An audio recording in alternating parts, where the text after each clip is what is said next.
Un concepto interesante que presenta el autor de la lección es saber si somos agrupadores o divisores. ¿Qué es un agrupador? Un agrupador es alguien que busca cosas en común. No se detiene en las diferencias, sino en las coincidencias. Por ejemplo, un agrupador en el área de la biología, en la clasificación de animales, podría decir, bueno, vamos a poner de un lado todos los vertebrados o los invertebrados, los mamíferos o los anfibios, los vivíparos o los ovíparos. Entonces, solamente se limita a separarlos, ¿verdad? Buscando las coincidencias de sus características. Ese sería un agrupador. ¿Pero qué sería un divisor? Bueno, un divisor se concentra en las diferencias, hace muchas subdivisiones y multiplica las categorías, porque diría, este tiene cierto color, este es más verde, este tiene patas, este se arrastra, este tiene escamas, este tiene piel lisa, etcétera, etcétera. Es un divisor. Y el autor dice que en la iglesia habemos dos grupos, los que agrupamos y los que dividimos. ¿Quiénes serían los que agrupan? Los que agrupan son los que buscan la unidad, la armonía en la iglesia, y solamente hacen subdivisiones para atención. Por ejemplo, jóvenes, familias, niños, están pensando siempre en la unidad, pero en la atención de la iglesia. Pero ¿quién sería un divisor? El divisor sería el que piensa, este es rico y este es pobre. Este es consagrado y este es mundano. Este estudia y este es un flojo. Este es fariseo, este es liberal.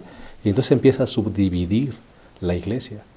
Y solamente se busca los detalles y analiza las diferencias que los hacen, que los dividen, que los hacen diferentes. ¿Qué somos nosotros?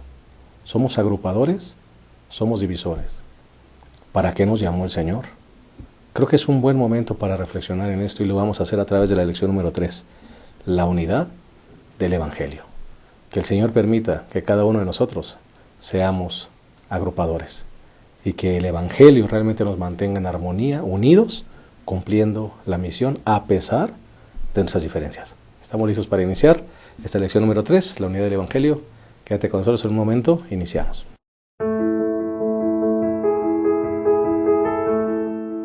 Estamos muy contentos de darte una cordial bienvenida a este repaso de la lección. Vamos a estudiar juntos la lección número 3, la unidad del Evangelio. Y también nos place darle la bienvenida a nuestros panelistas en esta mesa de conversación. El pastor Carlos López Hernández, uno de nuestros pastores de nuestro campo, pastor de experiencia, que ya ha tenido también el privilegio de conducir el programa y ahora nos acompaña también como comentarista. Bienvenido, pastor, Dios te bendiga. Gracias, pastor, un privilegio como siempre estar aquí con ustedes en esta mesa.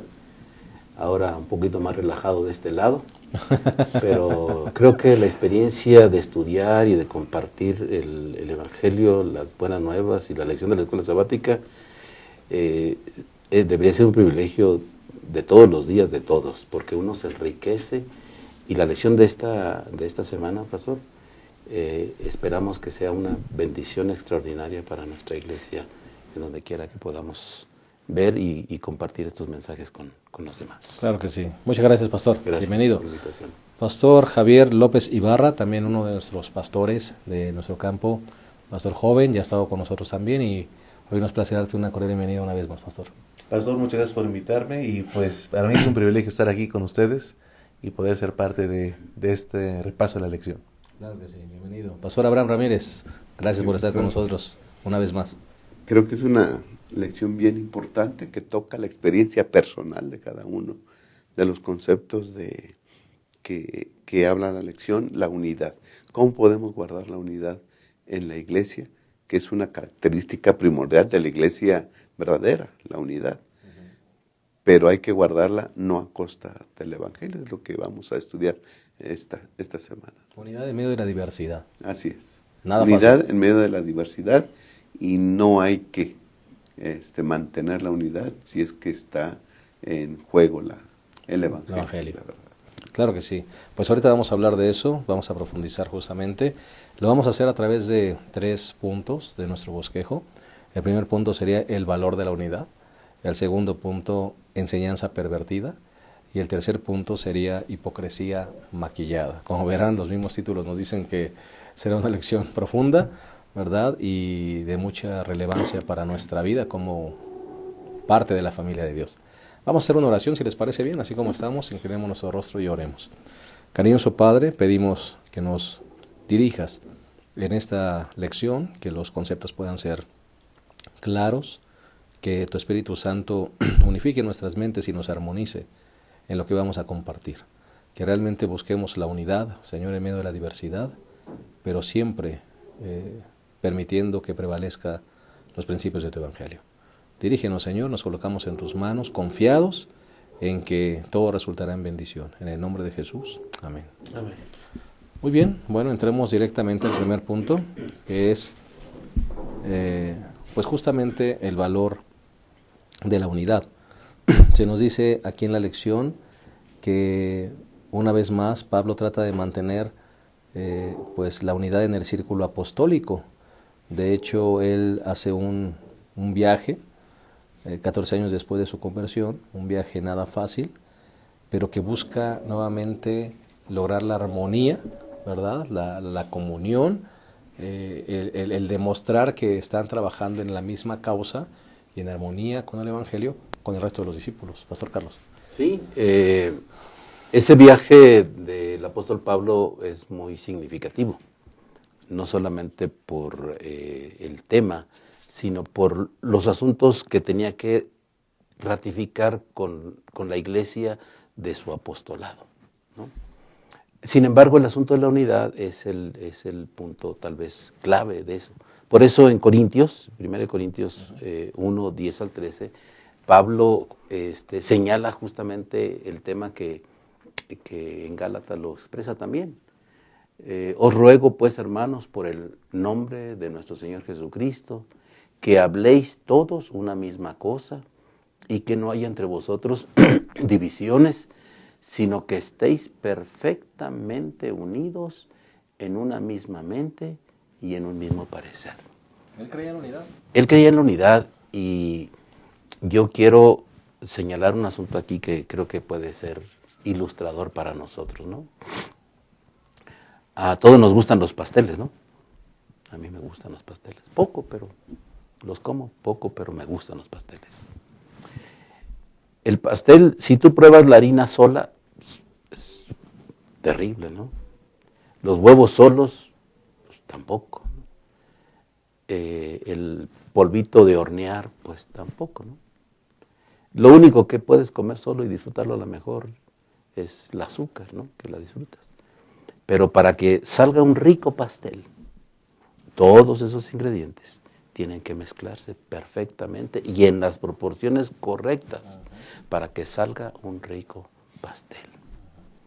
El apóstol Pablo lucha porque ese pastel sea la vida diaria de la iglesia, en donde todos, cada uno con el ingrediente que podemos ponerle al pastel, podamos enriquecer la vida de la iglesia. Y entonces pueda haber una unidad de esa naturaleza, ¿no? Sin divisiones, de una misma mente y de un mismo parecer. Yo creo que ese punto en Pablo es vital para hoy, para la iglesia, como lo fue en los tiempos en los que él estaba justamente luchando por esa unidad de la iglesia. Y creo que hoy necesitamos darle énfasis a esa diversidad, pero esa unidad final, que es la que debe de reinar en la iglesia. Es interesante porque Pablo tiene el concepto claro de que él quiere una iglesia unida, es la realidad.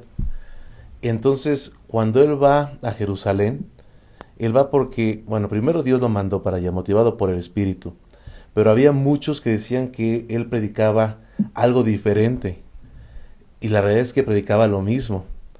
Cuando él va y se muestra a Jerusalén, no fue porque lo mandaron llamar, porque predicaba algo diferente, sino para mostrar lo que había predicado, incluso hasta va con un ejemplo, y es la forma en cómo debemos estar nosotros conectados con la misma mentalidad de Pablo en referente a la unidad, saber lo que queremos y no estar promoviendo divisiones a pesar de la diversidad, porque Pablo predicaba a los gentiles y todos sabían eso, que predicaba a los gentiles, pero eso estaba causando divisiones porque pensaban que predicaba un evangelio diferente, siendo que no era así. Una línea delgada me parece a mí, Pastor Abraham, porque se decidió que cada quien atendiera un grupo.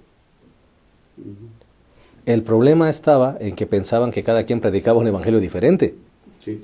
¿verdad? Y el evangelio es el que tenía que prevalecer, por eso él buscó esa unidad a través de ese viaje. Sí, pastor. Yo creo que la unidad es una de las características de la iglesia verdadera. Ya el Señor Jesús también oraba por eso, ¿no? En su oración de San Juan 17, dice, para que todos sean uno, como tú, Padre, en mí y yo en ti, que también ellos sean uno en nosotros, para que el mundo crea que tú me enviaste. Es decir, el deseo de Cristo para su iglesia es que haya unidad en ella, ¿no? Ahora, en los tiempos de Pablo, en la región de Galacia, las iglesias estaban viviendo dos problemas, en los cuales iban en contra de la unidad de las iglesias. El primero era que la autoridad de Pablo, ¿no? ¿Tú quién eres? ¿De dónde recibiste lo que estás hablando? Por eso en el capítulo 1 él trata de solucionar ese problema. Y dice el versículo 18 y 19, después pasado 3 años, fui a Jerusalén a ver a Pedro y estuve con él 15 días. Y ningún otro de los apóstoles vi, sino a Santiago, el hermano del Señor. Es decir, después de pasados 3 años, yo fui, estuve 15 días, me entrevisté con Pedro, Jacobo por ahí lo vi también, y nada más. Es decir, mi evangelio no lo aprendí, ni me lo dieron los hombres. ¿Sí? Él dice en el versículo 11, os hago saber, hermanos, que el evangelio que ha sido anunciado por mí no es de hombres. ¿Okay? Así que en el capítulo 1 habla de que el evangelio que él recibió, lo recibió de Dios. Pero había otro problema. Ahora lo que están comentando.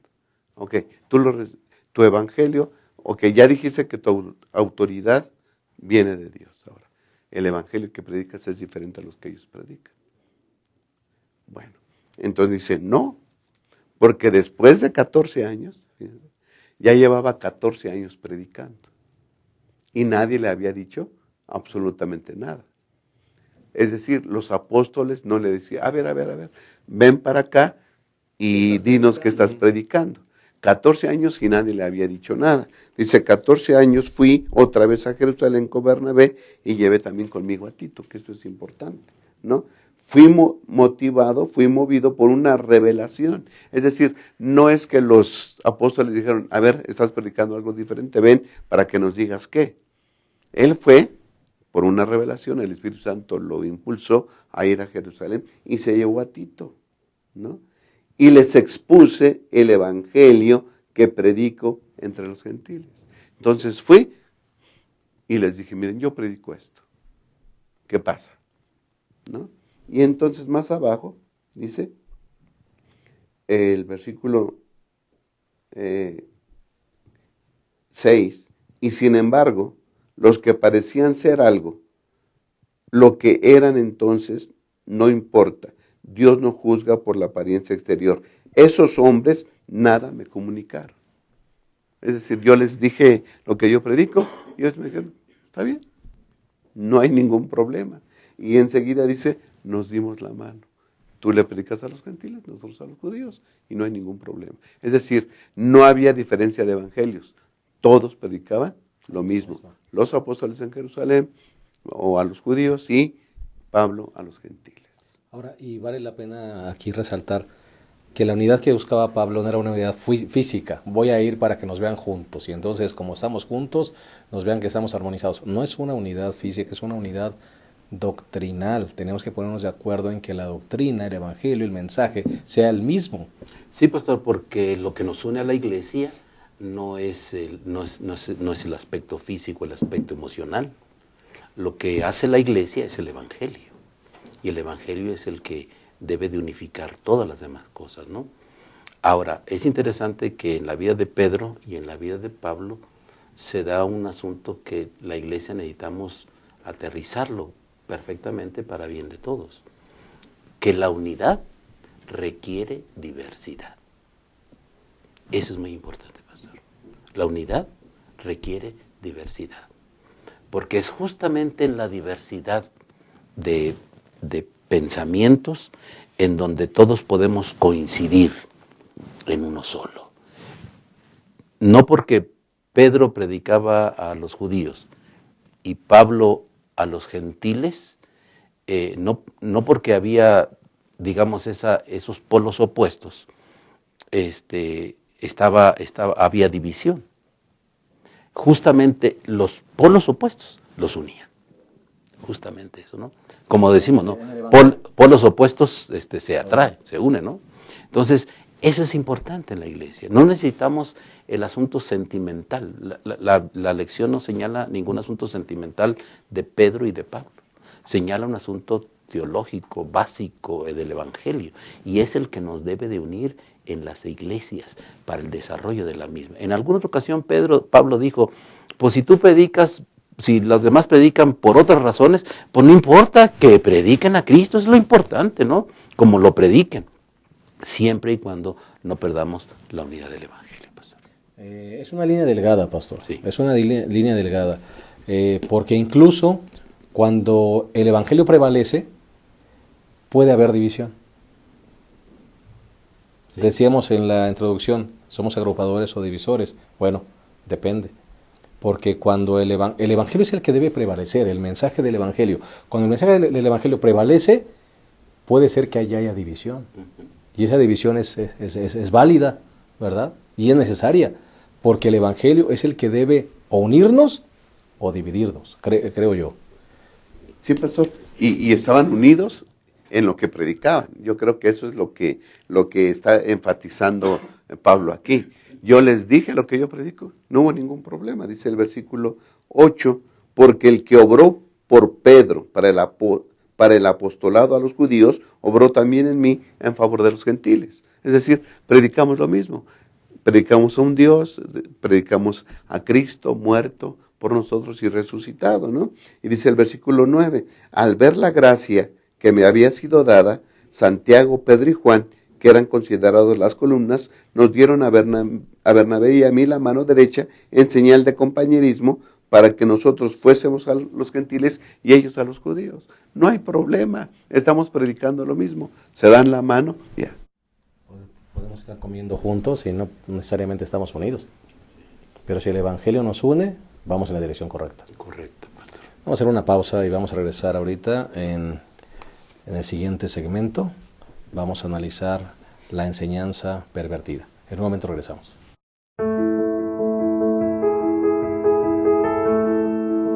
Estamos de vuelta, estamos analizando la lección número 3, la unidad del Evangelio. Ya analizamos la primera parte, que es el valor de la unidad. Vamos con el segundo punto, que es enseñanza pervertida. Título fuerte, enseñanza pervertida. Y me gustaría poner sobre esta mesa justamente esta pregunta. ¿Por qué, si la circuncisión era algo tan lindo, era una señal de pacto con Dios, tan trascendente en la vida del pueblo de Dios, por qué se llegó a convertir en un punto de tanta controversia? Pastor Carlos. Sí, pastor. Tendremos que empezar con Génesis 17, ¿no? Dios estableció una práctica para definir un pacto en ese momento con Abraham y con toda su descendencia. Una práctica, una señal que era solamente eso, nada más una señal.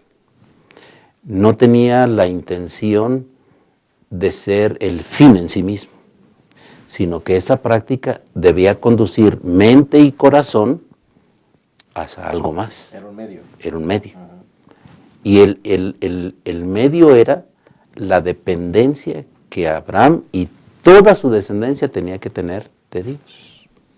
Porque Abraham, momentos antes que se diera esto, quería depender de lo que él hacía, de sus obras. Y Dios le dijo, no es la salvación, no es por las obras. Tienes que aprender a depender de mí. Te voy a dar una señal para que cada vez que lo veas o recuerdes que dependes de mí. Y esa práctica, esa señal, pastor, se pervirtió. Como muchas cosas a veces se pervierten y se pierden el sentido de nuestras vidas, ¿no? Los seres humanos también dependemos de muchas de esas cosas. Los hijos, por ejemplo, o los padres en el hogar, a veces hacemos pactos sin quererlo con los hijos, ¿no? Y a veces los rompemos o los hacemos tradicionales y ya pierden el sentido, como el 10 de mayo. Pierde todo su sentido cuando nomás lo hacemos el 10 de mayo, ¿no, pastor? O cualquier otro día, ¿no? Yo creo que el apóstol Pablo vuelve a retomar el asunto y ataca este asunto precisamente con esos hermanos que buscaban ese estilo de vida solamente superficial, y entonces ataca el asunto completamente, ¿no? La señal de la circuncisión era un asunto, pastor, solamente de dependencia. Abraham tenía que aprender a depender de Dios, porque las promesas de Dios son poderosas, como lo cantamos en el himno. Dios le había prometido descendencia y él quería hacerlo por sus obras. Él le dijo, no, son mis promesas lo más importante. Tú tienes que vivir así, ¿no? Y yo creo que nosotros hoy hablamos de la circuncisión del corazón, porque Dios tiene que desarraigar esa creencia de que nosotros podemos por nosotros mismos ser salvos, o obtener la salvación, o obtener la perfección. No lo obtenemos por nosotros mismos. Tenemos que depender de Dios, y Dios tiene que desarraigar ese yo de nosotros mismos. Y entonces en esa relación de pacto de que Dios circuncide nuestro corazón, nos quite eso, ustedes y yo podemos aprender a depender en todo del Señor, y entonces vivir una vida de pacto siempre en cumplimiento obediente a los mandamientos de Dios. El ser humano regularmente hace del fin, hace del medio el fin. Hace del medio el fin. Estoy pensando ahorita, se me vino a la mente el caso de Sansón, por ejemplo, que Sansón había sido apartado, el pelo largo, etcétera, etcétera. Pero dice que en un momento el Señor se había apartado de él. Entonces lo mismo la circuncisión, lo mismo el bautismo mismo de ahora. Puede ser solamente un rito, pero si eso no te conduce a depender de Cristo, a encontrar la salvación en Cristo, de nada sirve, Pastor Abraham. Sí, pastor, estamos viendo como una señal, con un simbolismo tan precioso de dependencia en Dios, se pervirtió, ¿no? Dios le había prometido a Abraham un hijo, pero ya tenía 99 años, ¿no? Señor, ¿cuándo? ¿Qué horas? ¿Cómo? No veo cómo. ¿Ok?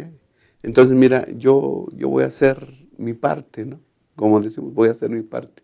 Voy a tener un hijo con una persona que no es mi esposa. Esos son los intentos humanos de cumplir las promesas de Dios. ¿Sí? Pero los planes de Dios, ¿verdad? Él los cumple, ¿verdad? A pesar de lo que el hombre haga. Ahora, Dios le dio un hijo a Abraham, un hijo del milagro, porque a los 100 años él y a los 90 años su esposa, pues es un milagro que hayan tenido un hijo. ¿Okay? Así entonces Dios le dijo a Abraham, mira, los intentos por cumplir mis planes, mis propósitos, no van. Yo voy a cumplir lo que yo te prometo. ¿Okay? Y te voy a dar un hijo. Y cuando tu hijo nazca, a todos tus hijos, tú mismo ahora, para que demuestres que has aceptado lo que yo te digo, te vas a circuncidar. Y todos tus hijos se van a circuncidar, ¿sí? ¿Para qué? Para que ellos también entiendan que hay un Dios en quien tienen que depender. Un Dios que cumple todas sus promesas, un Dios que salva. Y esa es la señal de la relación que vamos a tener. ¿Qué te parece, Abraham? Magnífico, Señor. ¿Sí? Un significado precioso que se desvirtuó, ¿sí? Se contaminó. Llegó al momento en que se circuncidaban y con eso era suficiente y decían, yo soy salvo, ¿sí? Yo ya entré en pacto con Dios, nada más por hacer esto. Pero su mente estaba lejos de Dios. Sus prácticas, su vida. Sí, su estilo de vida negaba lo que ellos habían hecho, ¿no? Y en el tiempo de Pablo, así se pensaba. Para salvarte, te tienes que circuncidar. ¿Ok? Y por eso había personas en el tiempo de Pablo que cuando los gentiles aceptaban a Cristo Jesús, aceptar a Jesús no es suficiente, te tienes que circuncidar. Pero era solamente un grupo de personas que pensaban eso, ¿no? Porque si vemos Gálatas 2, pastor, sí, dice, fui movido por una revelación, cuando cuenta que fue 14 años después a Jerusalén, sí, y les expuse el evangelio que predico entre los gentiles, es decir, fui y les dije lo que yo predico. ¿Sí? Pero aquí viene importante, dice, pero lo hice en privado, ante los que parecían ser dirigentes, para asegurarme de que no corro ni había corrido en vano. Okay. Yo voy allá, pero yo llamo a los dirigentes de la iglesia. No voy a estarle dando cuentas a cualquiera. Tomo a los dirigentes y les digo lo que yo estoy predicando. Ellos me escucharon y entonces mira lo que dice. Sin embargo, ni aun Tito, que estaba conmigo, aunque era griego, fue compelido a circuncidarse. No hay problema. Aquí traes a un muchacho que ha creído en Cristo Jesús. ¿No está circuncidado? Pues no tiene por qué circuncidarse. Ahí hay unidad. El evangelio que estoy predicando, es el mismo que ellos están predicando también, y no hay problema. No hay necesidad de circuncidarse. Yo llevé a Tito, que era griego, no se circuncidó. ¿Sí? Así que entonces la circuncisión no era ni para los apóstoles ni para Pablo, ¿sí?, un requisito para la salvación. Y recordamos, Pablo no estaba en contra de la circuncisión. O sea, Pablo estaba en contra de que obligaban a los gentiles a circuncidarse y que por medio de eso eran salvos. Uh-huh. En Hechos 15, ahí Pablo habla de que había algunos que enseñaban que si no te circuncidabas no ibas a ser salvo. Y ahí hubo una gran discusión y ese fue uno de los problemas que hubo. La realidad es de que, como mencionaba el pastor Carlos, la circuncisión era la dependencia, la relación que uno tiene con Dios. Era para recordar eso en ese aspecto. Para los gentiles era algo nuevo lo que están aprendiendo. Y Pablo enseña que estamos salvos por Cristo, no de Cristo. Para los judíos tenía mucho significado, porque era toda una vida. Y sabían que eso significaba la dependencia. Entonces ahí es donde tenemos nosotros que aprender a que muchas veces tenemos que ser flexibles en ese aspecto, sin violar lo que es el principio o lo que representa. Porque puede ser que para mí, como yo crecí con esto, en cuestión de esta tradición, entonces yo, como usted mencionaba, el medio lo convierte en un fin, siendo que no es así. No perder de vista cuál es el fin y cuál es el medio. De hecho, debería ser el resultado. La circuncisión debería ser el resultado de su método evangelístico, pastor, porque no estaba solamente limitado. El problema de ellos es que la circuncisión lo levantaron como un muro. Dice la lección, se convirtió en una señal de identidad nacional y religiosa. Se levantó la circuncisión como una barrera de decir, tú no eres salvo y nosotros sí. Tú no eres del pueblo de Dios, nosotros sí, ¿verdad? Así que tú ni nos hables, ¿verdad? Porque aquí nosotros somos el grupo exclusivo. Entonces la circuncisión, en algo hermoso, ¿verdad?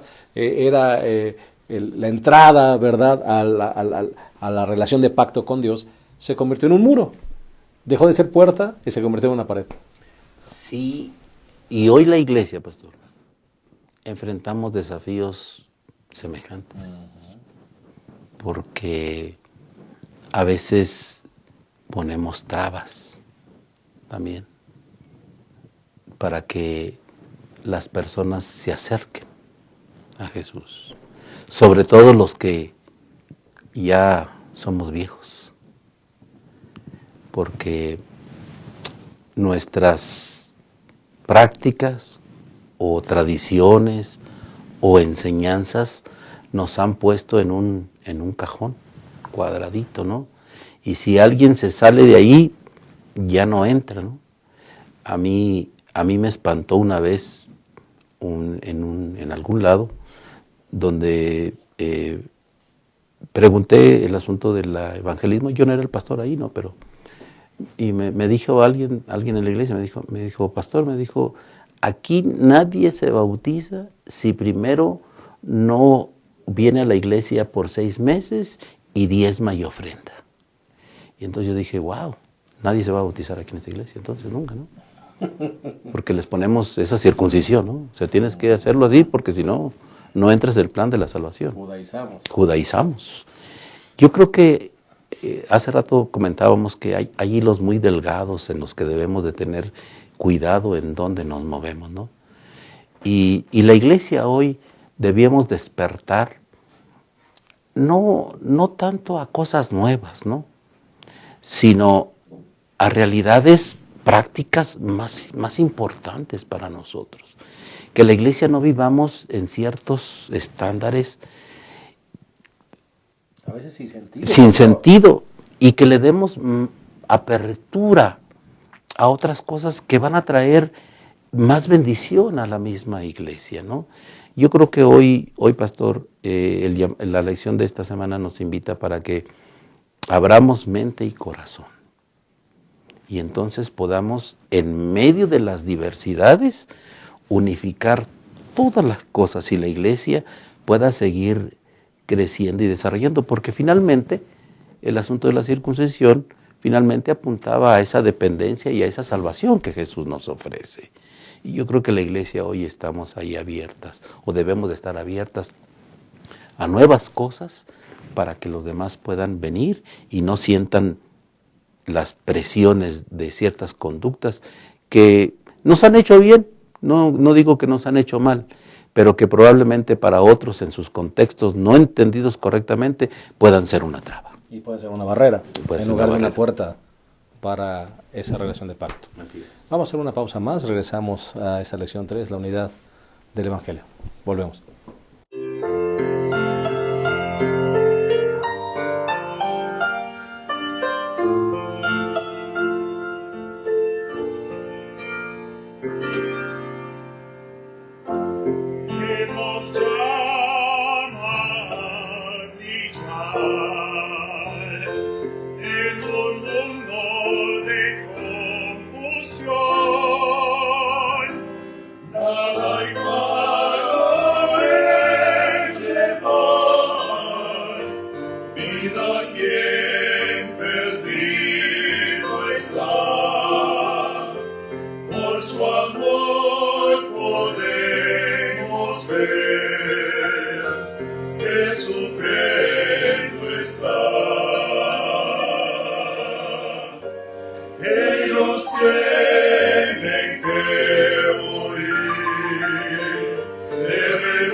Estamos llegando a la tercera y última parte de la lección número 3, la unidad del Evangelio. Y esta tercera parte tiene que ver con el punto hipocresía maquillada. Y este es un punto muy interesante, muy profundo. De hecho, el mismo título es fuerte, hipocresía maquillada. ¿Qué es lo que pasó allí en esa confrontación en Antioquía entre Pedro y Pablo. ¿Por qué Pablo reprendió a Pedro y lo hizo en público? ¿Por qué fue tan enfático? ¿Qué estaba en juego? ¿Verdad? Era solamente un asunto de, bueno, comes con unos o no comes con otros. ¿Era algo así de simple o tenía más profundidad esa exhortación o casi regaño, podríamos decir, que hizo Pablo con Pedro? Pastor Carlos. Es un asunto muy delicado, pastor, ese pasaje, y sigue teniendo repercusiones para nosotros hoy. Aparentar una cosa y hacer otra. El apóstol Pablo ahí se convirtió en un divisor. Lo que hoy debiéramos, la lección para nosotros de esto, ¿no? Cuando el Evangelio, pastor, la pureza del Evangelio, los principios del Evangelio, cuando los asuntos de la salvación están de por medio, ustedes y yo tenemos que convertirnos en personas que levantemos la voz, porque nosotros estamos a favor del Evangelio, no de las tradiciones ni de las culturas, como algunos pudieran pensarlo, ¿no? Inspirado por Dios, porque todo así lo entendemos, Pablo lo hizo sin temor. Guiado por el Espíritu, dijo las palabras que tenía que mencionarle a Pedro. Afortunadamente Pedro entendió, no contestó, en el sentido de decir, bueno, yo creo tú y no. Porque cuando el Espíritu Santo dirige, pastor, aún en las amonestaciones, nosotros tenemos que aprender, como Pedro, a callarnos y aceptar la admonición o el regaño, si queremos llamarlo de esa manera, ¿no? Yo creo que la iglesia ese día, aunque fue un momento tenso, pero finalmente fue un momento de liberación para la misma iglesia también, pastor. Porque la iglesia ahí mismo entendió el principio de Pablo. Y Pedro entendió también su error.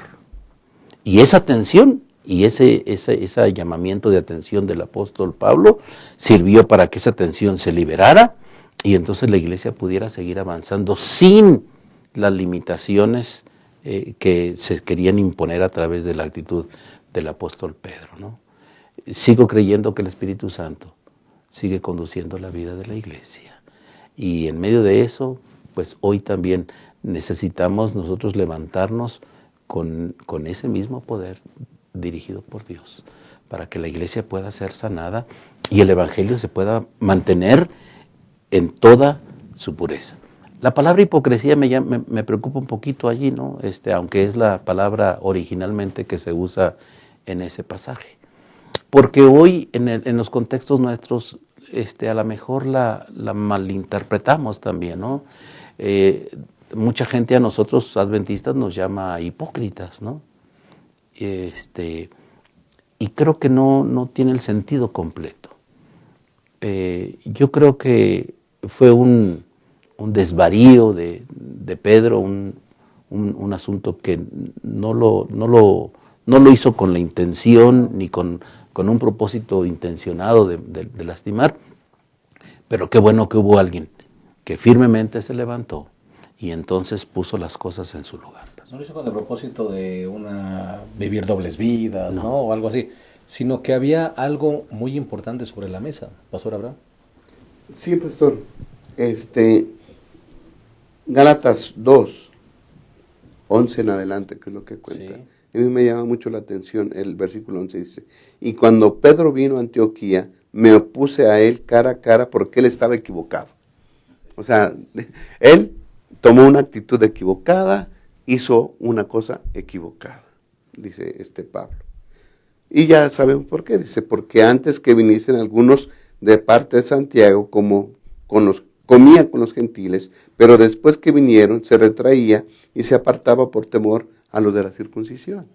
¿Sí? O sea, está Pedro, Pablo, Bernabé y los demás y comían todos juntos, con los gentiles y con todos los que habían creído en Cristo Jesús.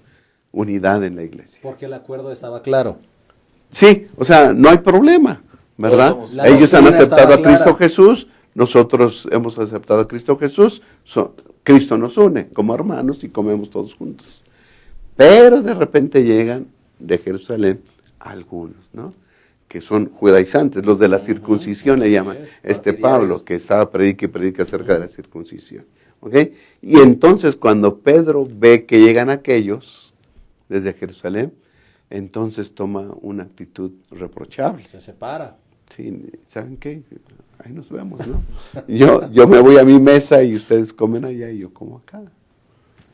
Entonces, dice, y los otros creyentes judíos participaron de su simulación, tanto que aún Bernabé fue llevado por la hipocresía de ellos. Es decir, todos los demás, ¿verdad?, que ya habían aceptado que todos hemos sido salvos en Cristo Jesús, cuando vieron que Pedro se iba para allá, pues vámonos con el que tiene autoridad, y también se fueron. Ahí ya empezamos a ver lo que pudiera suceder en toda la iglesia. Judíos de un lado, gentiles de otro. ¿Sí? Lo que estaba provocando la acción de Pedro era dividir la iglesia. ¿Sí? ¿Por qué? Dice el versículo 14.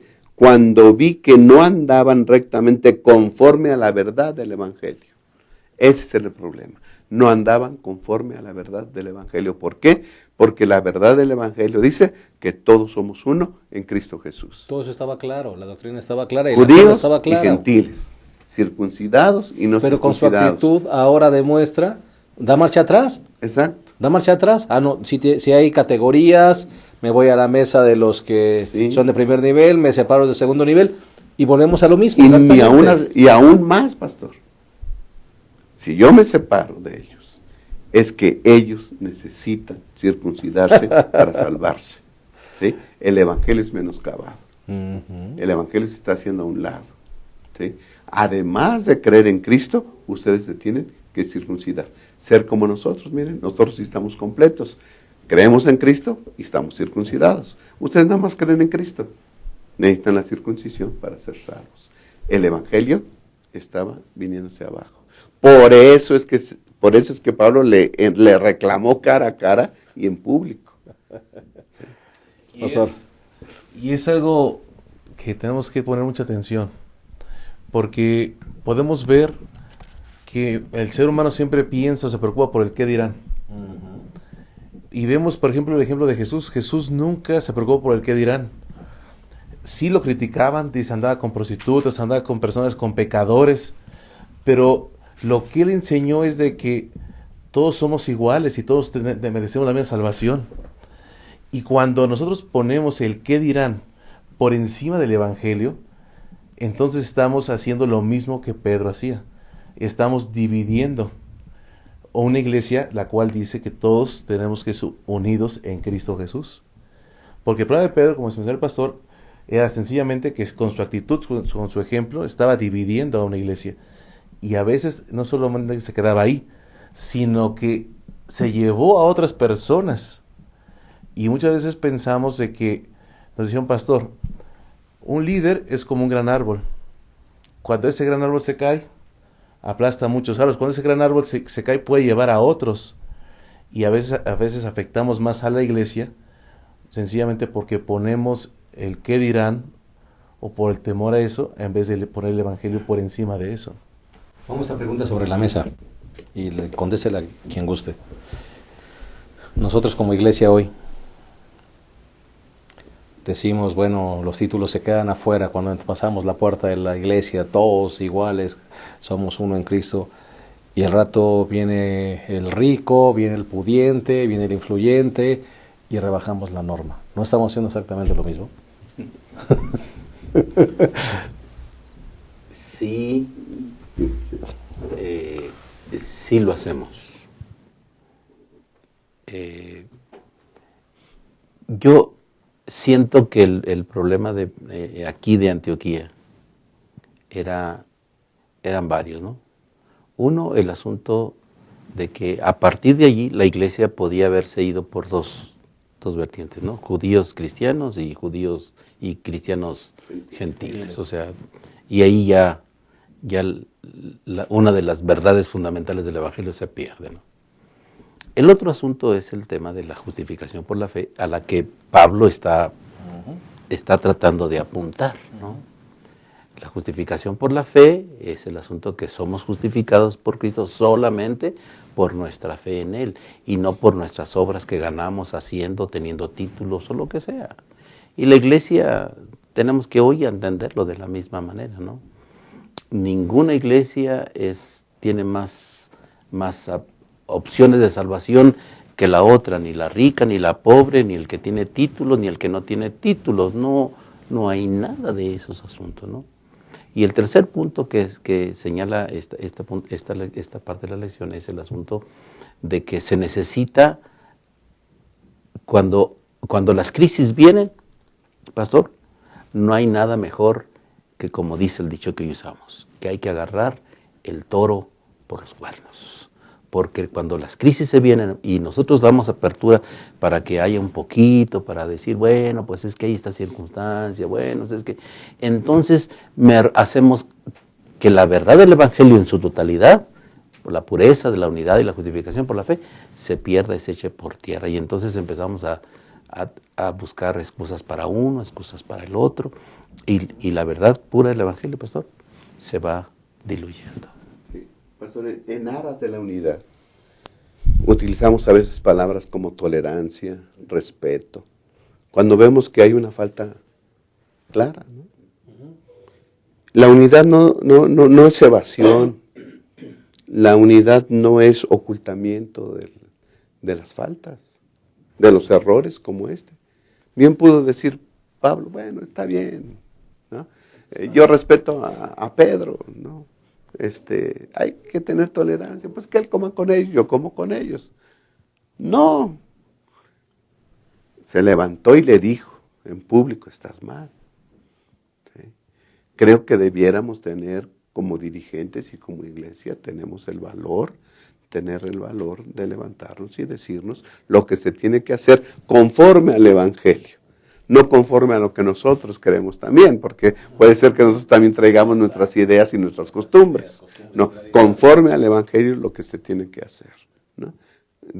Que Dios nos dé esta capacidad para hacerlo y no evadir cosas. Pastor Abraham, vivimos hoy en una sociedad donde todo es tolerancia, donde todo es apertura, y un día llegará el momento en que esa tolerancia y apertura va a encontrarse con los principios y las verdades bíblicas. Y ahí tendremos que ser agrupadores o divisores. Así es. ¿Verdad? Así es. Que Dios nos ayude, realmente. Hemos llegado al final de nuestra lección. Creo que ha sido una lección muy linda, muy edificante. Esperamos que nos dé luz para nuestro comportamiento y la forma como debemos llevar la iglesia. Y si les parece, hoy vamos a terminar agradeciendo a todos los que componemos esta mesa de diálogo y con unas palabras finales de todos nosotros. Pastor Carlos, gracias por estar con nosotros. Gracias, Pastor Benítez. Solamente 4 palabras para la iglesia en este momento. Uno, el asunto de la unidad.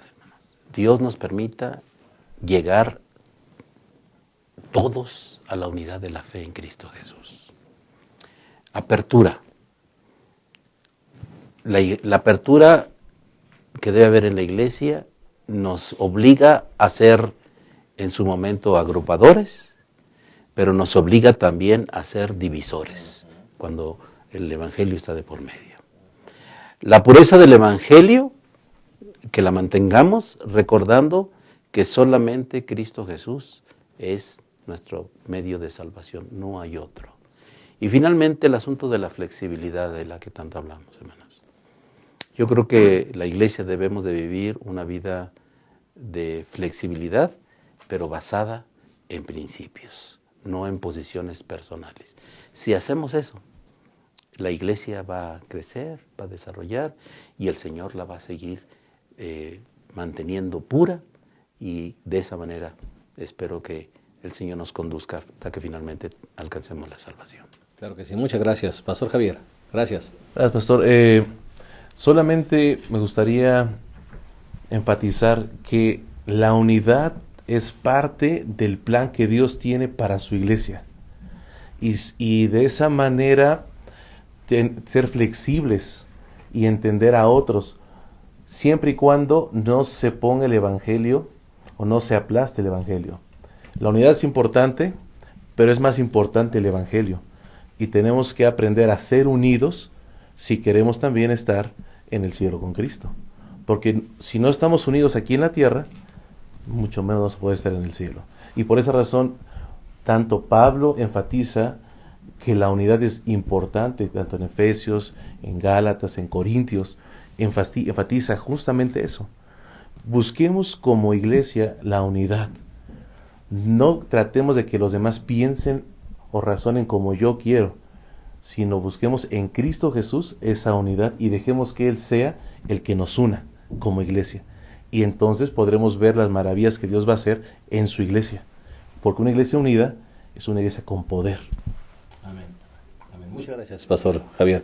Pastor Abraham, gracias. Sí, pastor, pues orar y hacer lo posible para que el deseo del Señor Jesús se lleve a cabo, ¿no?